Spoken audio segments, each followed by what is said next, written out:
Hello everybody. Let us have a look at technical view on the equity market. Nifty opened on negative note today. However, bears couldn't keep the benchmark index in the negative territory on closing basis. Especially near the end of the session, bulls managed to push Nifty higher and ultimately posted a positive daily close. Overall, we can see that Nifty continues to form lower top, lower bottom on the daily chart, which is a sign of a downtrend as per Dow theory. It has even broken its swing low, thus confirming the next leg down. And the entire fall is unfolding in a channelized manner. So we expect Nifty to fall towards lower end of the channel, which is close to lower weekly Bollinger Band, and the level is around 5500. So we keep our short-term target of 5500, and reversal has been placed at the swing high, which is around 5863.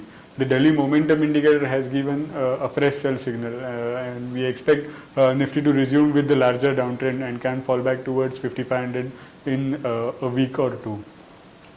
Moving on to hourly chart, we can see that on the hourly chart, channel can be redrawn, and Nifty is heading towards upper end of the reverse channel, that is the channel drawn from recent swing lows. Crucial resistance from short-term perspective will be upper end of the channel as well as 20 DMA, and from there fresh round of selling can be seen, which will drag Nifty down till 5500. Moving on to Bank Nifty. Bank Nifty has also been falling in a channelized manner. However, Bank Nifty is now on the verge of break off the lower end of the falling channel. It has posted a close near lower end of the channel. However, we expect Bank Nifty to break from that level and can fall back towards its previous low. The daily momentum indicator is also suggesting that bears are having a significant amount of momentum with them to break the lower end of the channel. Crucial supports are 11,210 and 10,888. The crucial resistances are 11,500 and 11,626. Now we'll have a look at a couple of stocks which are showing bearish setup. The first one is Reliance Infra.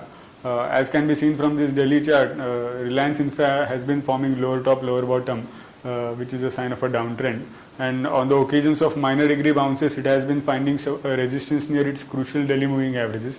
Even recently, it formed a minor degree bounce which faced resistance near 20 DMA, and from there the stock has started falling down once again. Once it breaks its previous low, it can undergo a significant correction from medium-term perspective as well. From short-term perspective, crucial supports are 315 and 292, and crucial resistances are 339 and 348. The next one is Kotak Bank. Kotak Bank has started a correction from short-term as well as medium-term perspective. The daily momentum indicator is in line with the correction that is expected from short-term perspective. It has recently broken this crucial support zone of 40 DMA and daily lower Bollinger Band. This is a significantly bearish sign for the stock, and we expect the stock to fall towards its previous low from medium-term perspective. However, from short-term perspective, one can watch out for crucial supports near 700 and 678, and crucial resistances at 738 and 743. Thank you.